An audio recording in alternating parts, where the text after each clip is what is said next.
Danielle, a graduate of Smith College and Johns Hopkins School of Advanced International Studies, is the longtime senior vice president for defense and foreign policy studies at AEI, who lately carries the title Distinguished Senior Fellow in Foreign and Defense Policy Studies at the American Enterprise Institute, also just down the street and more or less across the street from SAIS, her alma mater.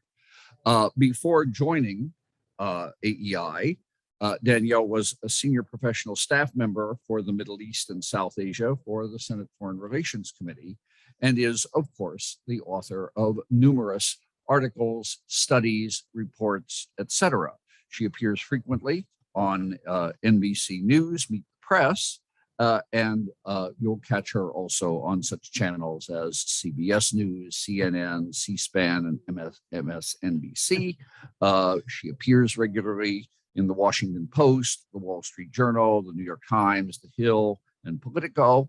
But maybe most entertainingly, co-hosts with Mark Thiessen a podcast that AEI produces titled What the Hell is Going On? I should mention that Danielle is no stranger to us and our conferences. If my memory serves correctly, she spoke to our conference here at the Cosmos Club 4 years ago in the first year of the Trump administration. And now she's back to speak to us here in the Cosmos Club in the first year of the Biden administration. Maybe we should make it a tradition that you speak to us in the first year of a new administration. And this morning, she's going to talk about a topic that it seems to me is almost nearly 30 years out of date.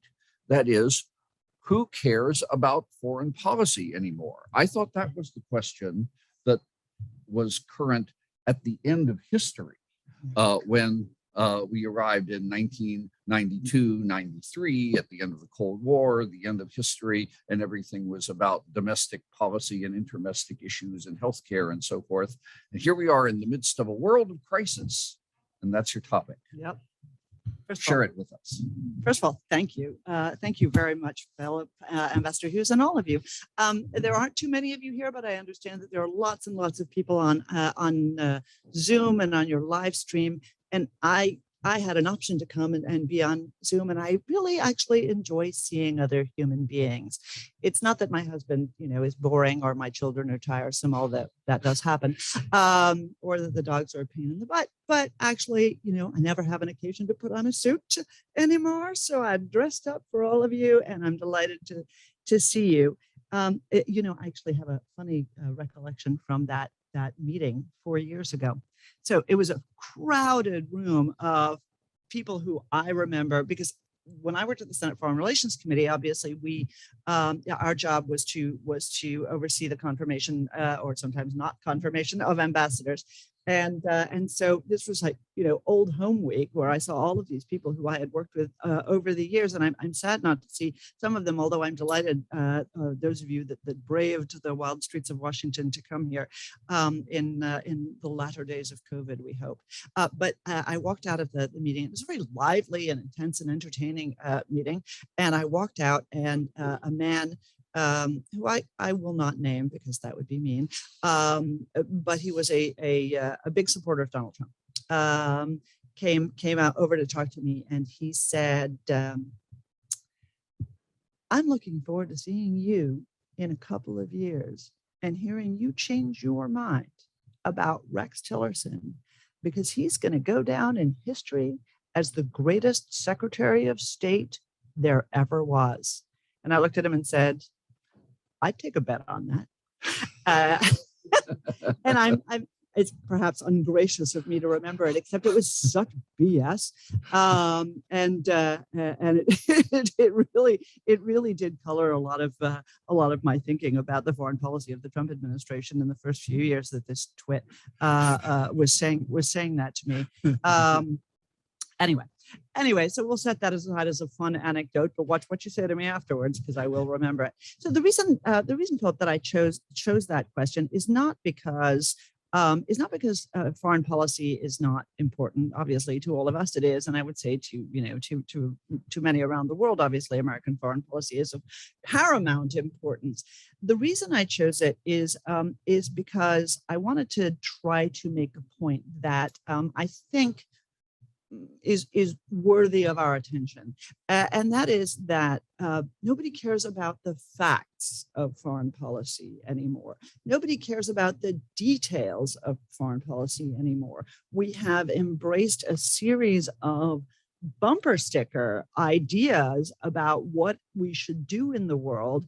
And while it is true that in days of yore that was the case, I would say now it has become it is something that not only animates crowds and people during elections, but actually animates the people who make policy in the White House and in the State Department.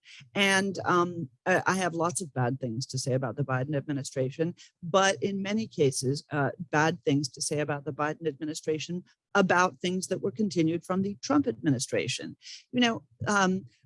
One of my favorite Washington expressions is "end these endless wars." Is that really a foreign policy? Are these really endless wars?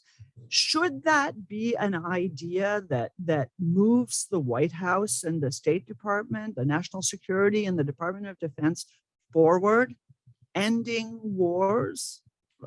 For me, it is, I'm always known for not sugarcoating it, so I'm not going to start today.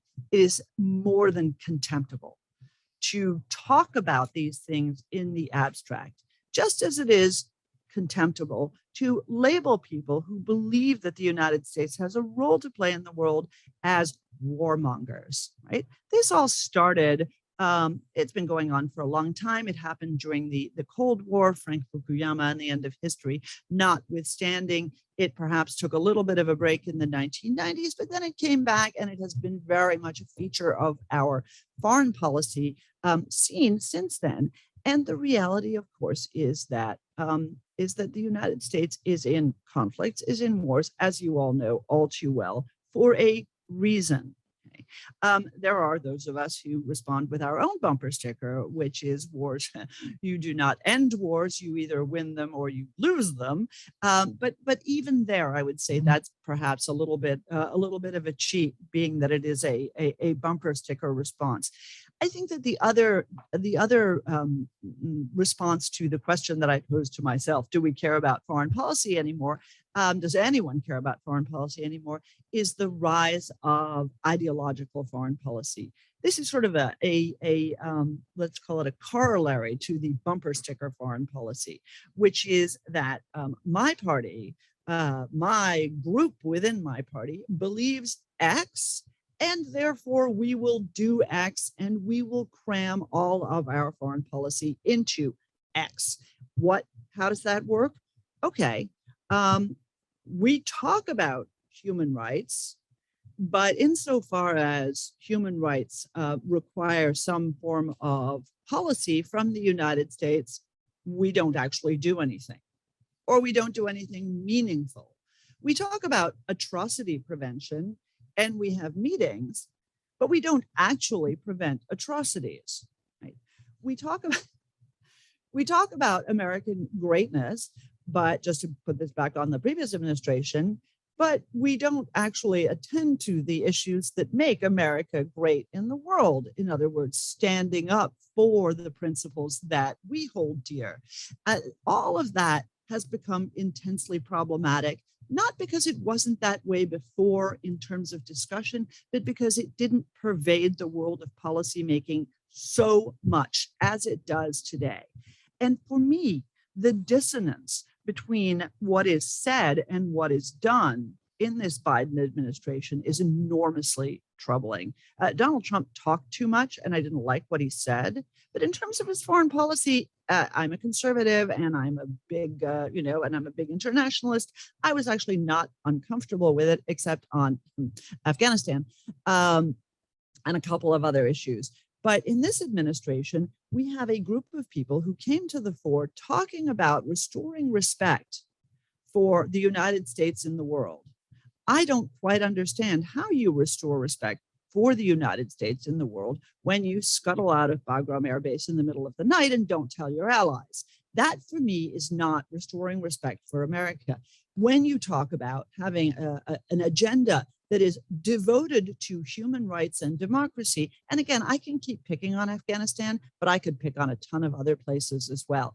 I will give Donald Trump credit for being the cynic that he was. He did not talk about democracy because he doesn't care that much about democracy, neither at home or abroad. Right? But this administration has a pretense of pretending about democracy. What about the democracy that we helped support in Afghanistan? What about the democracy we're supposed to be supporting in Syria? What about the democracy that we give a vast amount of money to in Egypt? You could tell I'm a Middle East and South Asia person, by the way, because all I ever do is talk about those countries. If you want to mention somewhere else in the Q&A, let's absolutely do that. But again, this dissonance between the sort of the bumper sticker and the actual policy, to me, is a very serious problem. And what it does is it removes all room for maneuver. Right? I think the place where we see this the most is with the position of former Secretary of State and former Senate Foreign Relations Committee member, John Kerry. Okay? What is he supposed to do about climate change and China? Okay? We want something from China, right? Big emitter, polluter, coal, all that jazz. But million people in concentration camps. They happen to be in concentration camps in a place where one of the most important component parts of solar panels come from. China dominates the market in solar panels and has driven pretty much everybody out of business. What do we want? Solar panels or an end to another Holocaust in Xinjiang? The Congress is in the process of enforcing sanctions on the Chinese government because of what's happening in Xinjiang. The Biden administration is lobbying against them on the Hill. I guess we care about climate change more than we care about human freedom. Maybe that's right. I'm happy to take that on with all of you if you want to fight about it afterwards. But again, we see this problem where we have a slogan that we're living by, in this case, dissonant with a slogan, another slogan that we're living by, but we're not being faithful to any of them. We're just trying to cram our policy into one or another. The reason that this is possible is because we live here in peace and security. I teach at Georgetown. My students don't remember 9/11. It's hard for us to, for those of us who have been in town for decades and decades and decades, to appreciate the fact that there are people who are allowed to drink and vote and don't remember 9/11. It's horrifying to me every time I talk to them. But because we enjoy that peace and security here, we have the luxury of pursuing these unrealistic foreign policies, these foreign policies that are in the service of a bumper sticker, but not actually in the services of the national security of the American people. That can't last forever. And the one thing that I have never liked about foreign policy is those of us, there are many among us who rely on the behavior of bad actors in order to get America to do the right thing. Right? Well, this won't last because Iran will never keep to the deal. This won't last because we'll never be able to contain North Korea. That's not really a great foreign policy strategy, in my humble opinion. And that is the position to which we've been forced on Afghanistan. Right? This can't last because ISIS and Al-Qaeda are reconstituting in Afghanistan and have their eyes on the American homeland in a terrorist attack. And of course, we cannot actually manage the situation with standoff weapons because that is a lie that has been told by 3 successive administrations and is demonstrably untrue. But what are we all waiting for? We're waiting for it to collapse in order to be able to say, I told you so, and hopefully do the right thing. Again, isn't it better to do the right thing in the beginning? I don't know. That just seems to me to be a simpler way to look at the proposition. So those are some of the ideas I wanted to throw out in a provocative way, and in the hope of actually provoking a conversation, especially from people who disagree. And there are lots of you, but also from people who agree or see it differently or see a different nuance in it. We don't have enough conversation, not just because of COVID, but because we're all so stupidly stuck in our political and party lanes that we are incapable of having intelligent conversations about what the best things are for our country, as opposed to what the best things are for our party. So with that lament, which I'm sure is echoed by many, why don't we have a conversation? That sounds like a great idea, Danielle. Let me kick this off with something that actually is a holdover from the last presenter. It was a bit unfair to ask you about something that someone else talked about or touched on. As long as she's not here to defend it. But, well, it's not exactly a position she took. It's just something that she observed. And it struck me that it involves an inherent dilemma in our foreign policy that you're well positioned to address. And in getting into this, I risk treading on the toes of a couple of members here, especially Governor Gilmore and Louise Oliver, who have had direct experience in something I'm going to reference. And it's what I would call hostage multilateralism. We just heard that a bill of particulars about the Trump administration that indexed its lack of commitment to internationalism and a proper American role in foreign policy to the number of different institutions that Trump withdrew from, the World Health Organization, UNESCO, et cetera, et cetera. And there was a list of them.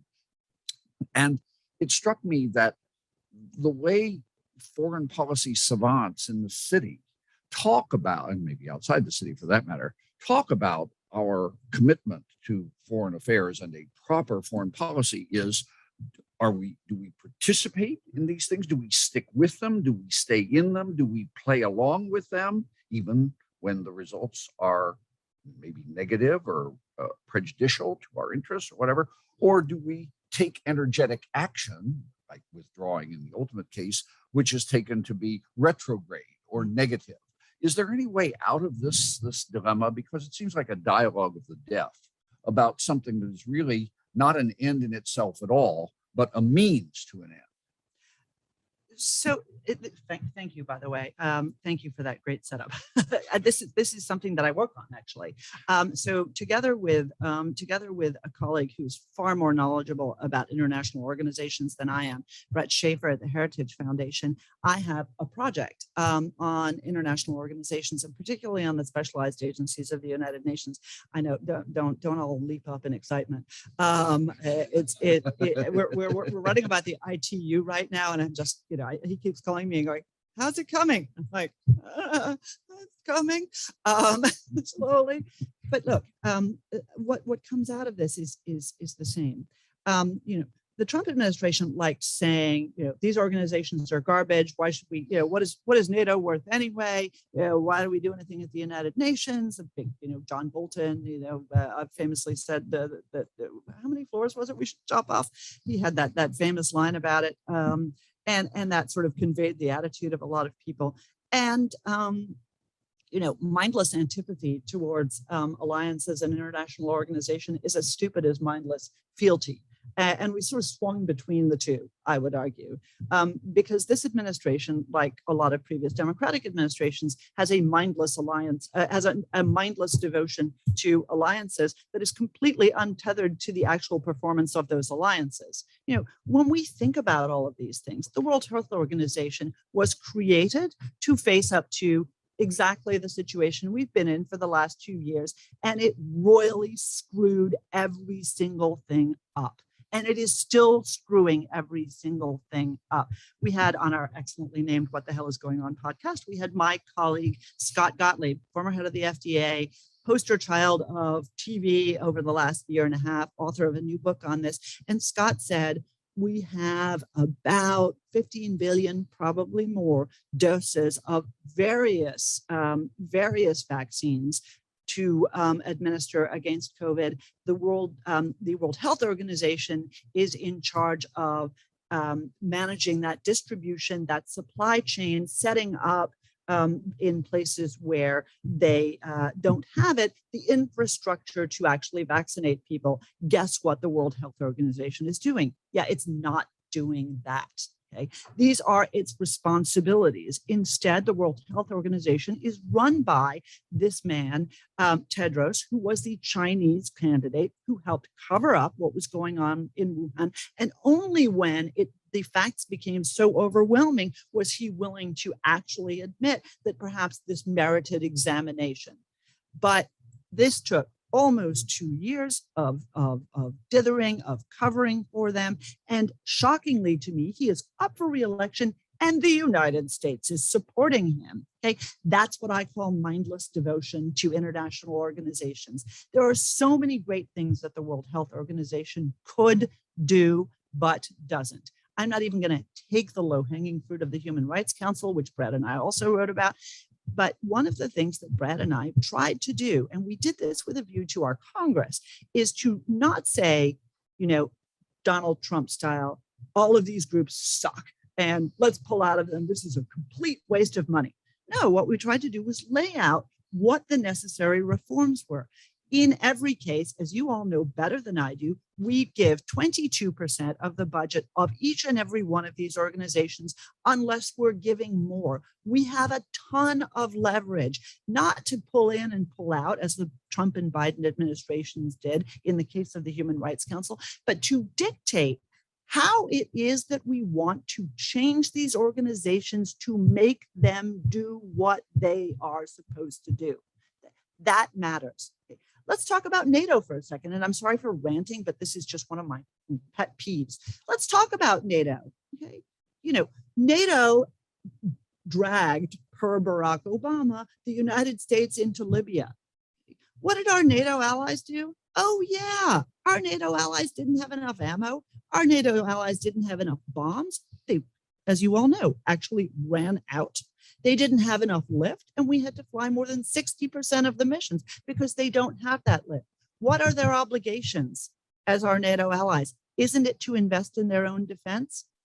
Yes, I think so. Okay.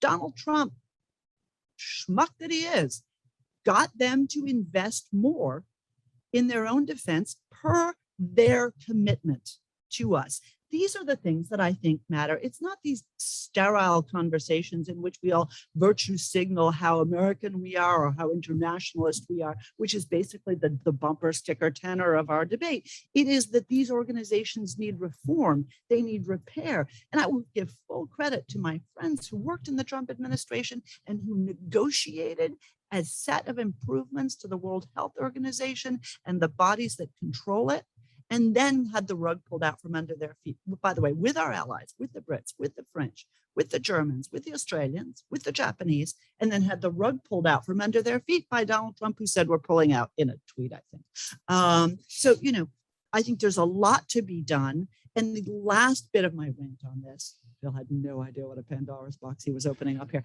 And the last bit of my rant about this is when I worked on Capitol Hill, right? Because I'm in that part of my anecdote when everything was better when I was there, these many years ago. But when I worked on Capitol Hill, my boss, Senator Jesse Helms, chairman of the Senate Foreign Relations Committee, and his counterpart, chairman and ranking member, depending on who was what on the Hill, Joe Biden, did a reform bill of the United Nations called Helms-Biden.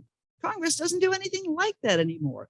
Congress should be requiring the United States to actually negotiate these changes, these fixes to these international organizations, these reforms. That's how we should use our money, right? Is to leverage that sort of reform. We did a great job with that, and it's all gone by the wayside because Congress is too busy, engaging in passing one bill a year, spending trillions of dollars to throw out of helicopters, and arguing with each other about who's better on Twitter.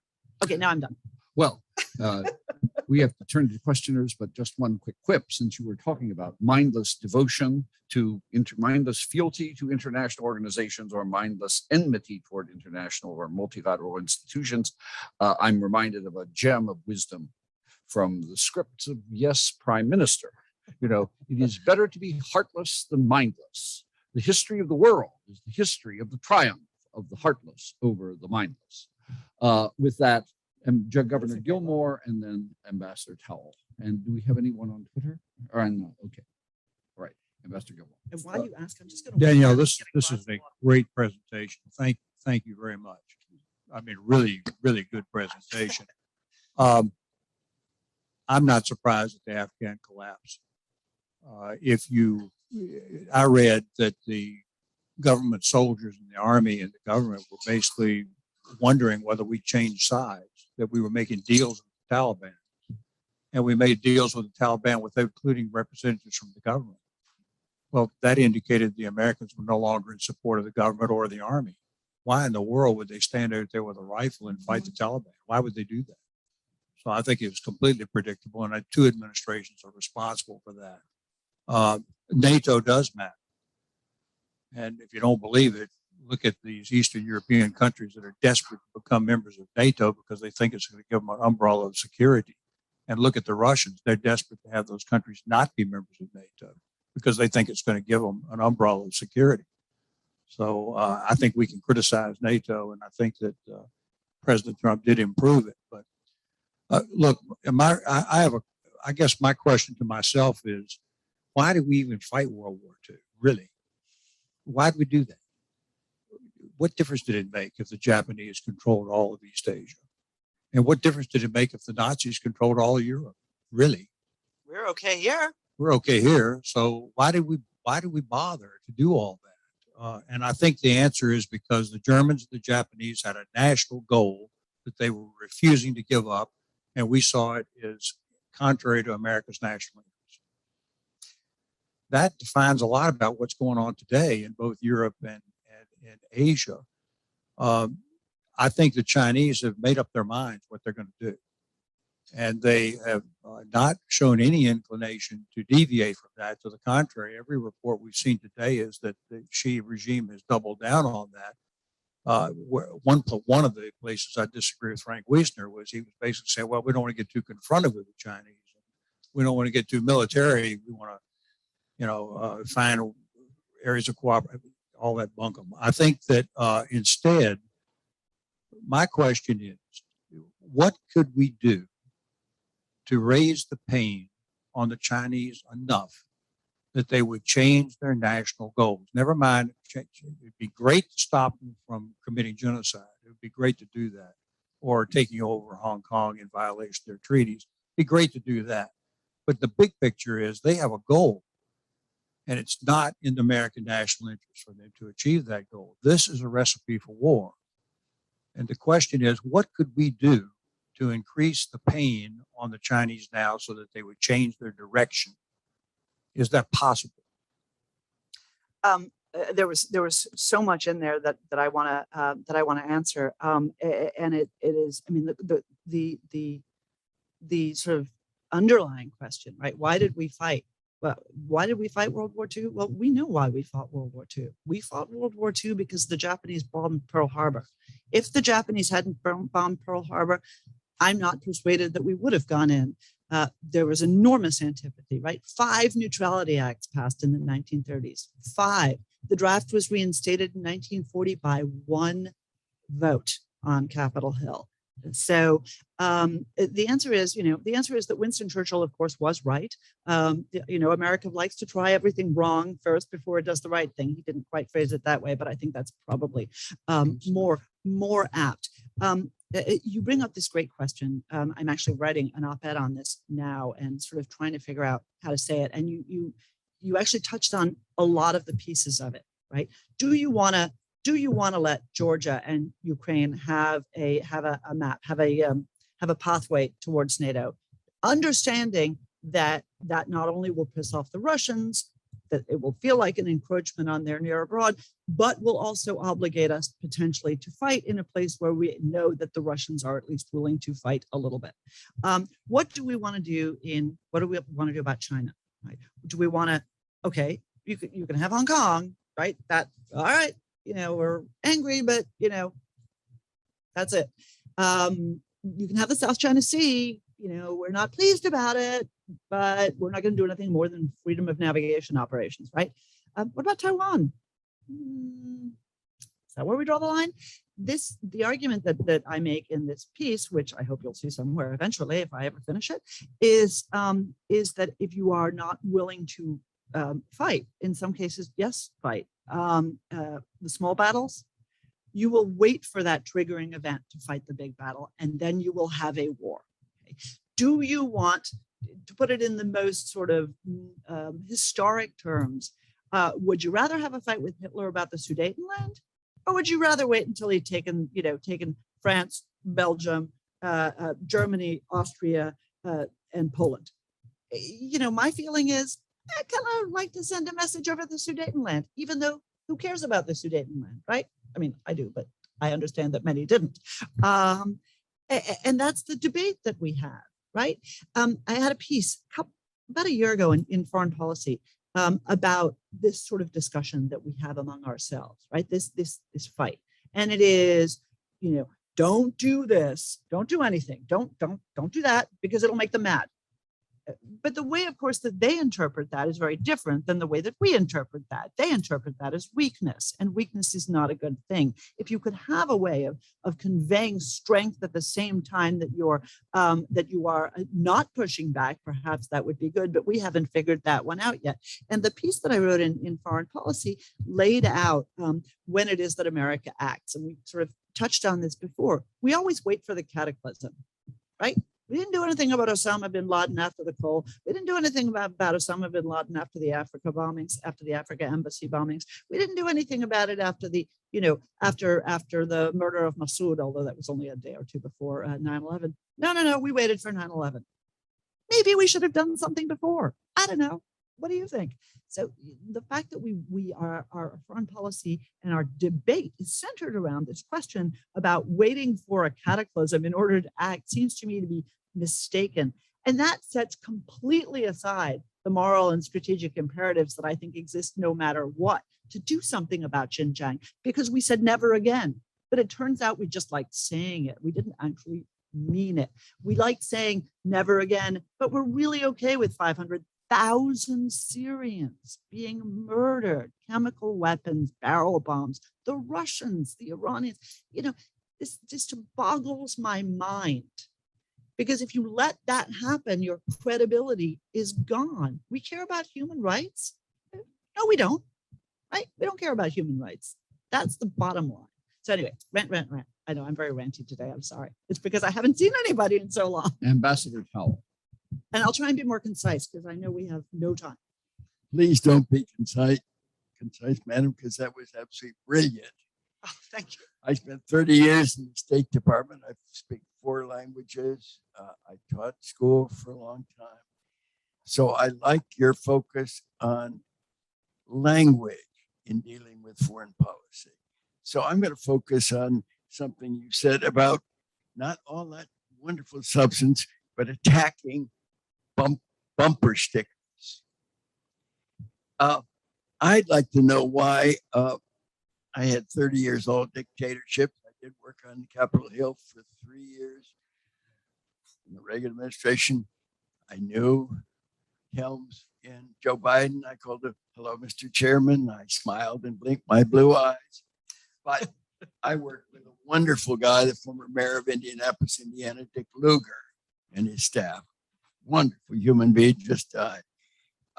I'm interested in your language, which doesn't sound too scholarly. You're talking about people pushing foreign policy as bumper stickers.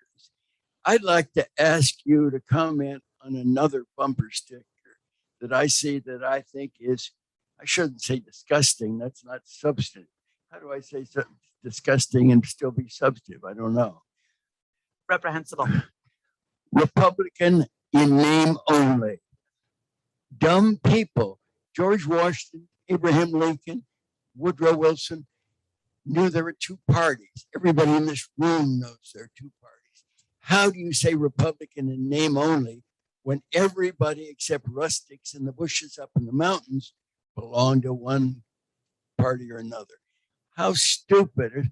A good portion, and I won't go into the portion of the United States, uses names. I'd rather they'd use 4-letter words that my mother would have washed my mouth out if I used. in advance, I hope that I agree wholeheartedly with you. This is something we all contend with. This is very, very difficult because, and especially for people like all of us, how do you adapt in a world in which everybody has a voice, right? This is not representative democracy. This is, in fact, the direct democracy that the Greeks recognized was perhaps not the best of ideas. Even back then, before Twitter, TikTok, and Instagram. I don't know how they knew, but they were right. And I think that we haven't figured out how to contend with this, how to mute the voices of extremists. We have the former governor of Virginia here. I thought Glenn Youngkin did a pretty good job of trying to walk a reasonable line, understanding that the pressures of Trumpism are real, right?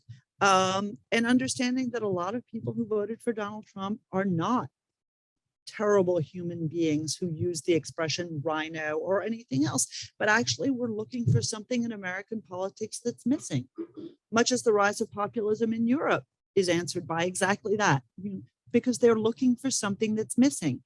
Can you not figure out that there's something missing between, to put it in German terms, between Angela Merkel and the neo-Nazis, that there's no conservative parties? There are no conservative parties in Europe almost. We have this problem too. And I think Donald Trump, who's a very shrewd marketer, understood that. But of course, he loves to harness the whirlwind, right? And ride it along. And so the only way I can see our way out of this is by putting a lot of those voices on mute. They're out there, they can talk. I find myself quoting Eddie Glaude, who's a Democratic strategist and who's on TV a lot with me, because he said something that I loved about Twitter, as it happened, that it applies to everything. He said, I wore a nice outfit on Meet the Press, and it was a designer outfit. And somebody tweeted out, how dare you wear an outfit like that on TV? How exclusive you are. And I'm reading this to Eddie, who's sitting there with his $900 sneakers. And he looks at me and goes, Danielle, do not read your notifications. He said, remember, Twitter, I talk to you. You don't talk to me. And I thought that was wonderful advice. There have always been people who say rhino. There are always people who are out there screaming epithets. There always have been. This is America, right? And we know that's true. It's just that now they have an outlet, but that doesn't mean we need to listen. And I think that, again, the Republican campaign that got run in Virginia was a smart campaign because it was respectful, but it didn't run based on that one guy. And so as we think about, and this is one of the things we do at AEI, as we think about the structural problems in our politics that empower the most extreme among us, like the primary system, right? That put too much power in the hands of bureaucrats, like the growth of the administrative state, right? Which I think reasonable people agree about. As we think about solutions to those problems, it would be great to have smart people sign up and understand that it's not about shutting people up who say stupid shit. Forgive me for that bad word that your mother would not like. It is about trying to figure out how to maximize and protect our institutions so that we get better outcomes. There you go. All right. I have an obligation as the moderator today to protect Danielle's hard stop time, which is about 7 minutes away, but we have 3 questions. And here's what I propose to do: to let the questions be asked in the order they've been received, and then Danielle can address all of them. So a question first from Louise Oliver, then from Ambassador Don Bliss, who is on Zoom, and finally from our president, Ambassador Chorley. Actually, I have just one comment. It's not really a question, Hopefully. just a comment that ties in something that Ambassador Gilmore said, and to which Danielle Pletka responded in part. And that was, why did we go into World War II? Why did the US get in? Well, the obvious one in the Pacific was Hawaii was bombed to smithereens and the fleet was destroyed. So we had no choice but to declare war. But what a lot of people don't realize, we didn't go to war against Germany. They went to war in the against wake, us. in the wake of our declaration, and this is not well recognized, in the wake of our declaration of war on Japan, Hitler declared war, a colossally stupid thing, declared war on the United States, and that's what led to the destruction of Germany in World War II. It was bringing the United States in. But Danielle, you said the US has a propensity to wait until a forcing event occurs. And the forcing event was Germany declared war on us. So we responded. Yes. But Pearl Harbor was not the reason for the war. No. It was the reason that we went in. Was the effectuation of the Japanese policy. They couldn't do their policy as long as the United States was powerful in the Pacific. Pearl Harbor was a tool, not a goal. Well said. Yes. Well But- said. Absolutely. Ambassador Oliver and then Ambassador Bliss. I hate to leave World War II because it's I- like fascinating, but let's return to international organizations for a minute. I was the person who led the US back into UNESCO when President Bush decided to return. And it was 20 years since President Reagan had taken us out. And I'd just like to make a couple of points. First of all, a place like UNESCO, unlike really almost every international organization, except for the UN itself, the US has no veto.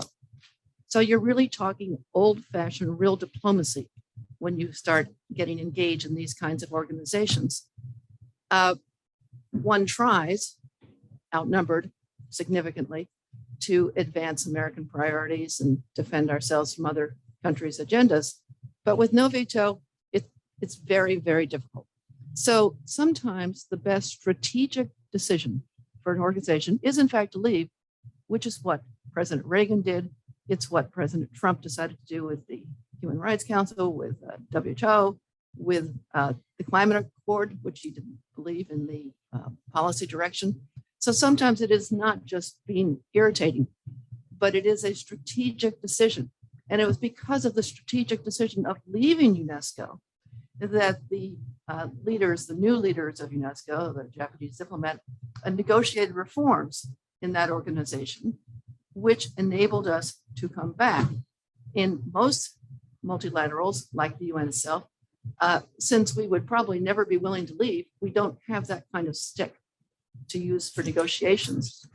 In UNESCO, we had that stick. Now, it didn't last, and we're out again. But the fact is, again, going in and out just for no purpose is not a good thing. That leads into trouble with US credibility.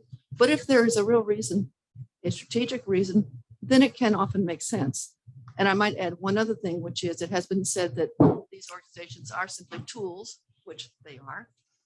And over again, I heard at UNESCO that countries were there simply to promote their own country's agendas, their priorities, not for the sake of the organization. And one way they do that is through the voluntary contributions. Many of them pay almost nothing in terms of dues. The US, as you said, pays 22%. But the way they effectuate policy, the way they influence policy is through their voluntary contributions. We do the same, but not in the kind of strategic way that many other countries know how to do it. Our 22% is just simply taken for granted. It pays the bills. The other countries use their monies to advance their priorities. I just want to say one thing because I agree with you. I think the one change that has happened that has complicated our ability to use our going in and out as leverage is the fact that when we did that, it was because we were the only ones, seconded usually by the Japanese, who actually paid a substantial amount in. Now, of course, the Chinese pay substantially more than they used to with the rise of their economy, which means that sometimes we really are in that sort of Khrushchevian position where, you know, we stomp out and bang our shoe, and then the everyone else takes over, and not in our interest. So again, I'm a big believer in the wisdom of occasionally just saying, you know what, we're done, but we should not lie to ourselves in thinking that the organization will not be taken over by Chinese interests and Chinese money, and to further a Chinese agenda. That we haven't contended with that.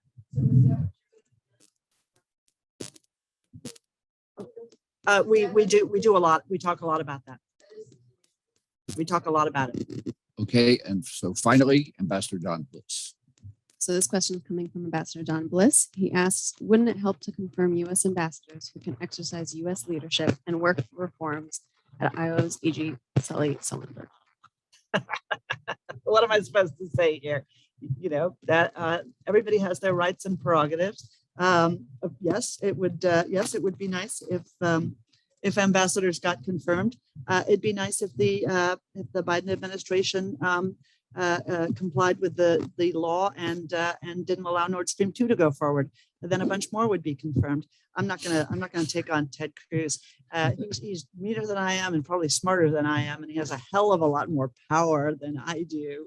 So yes, we should. It's good to have ambassadors. It's also really, really good to respect the power of the Senate and to try to address the concerns that he's raised in stopping all these ambassadors. Probably not the best note on which to end with a bunch of former ambassadors, but that's the reality of today. Danielle, thank you for a wonderful presentation.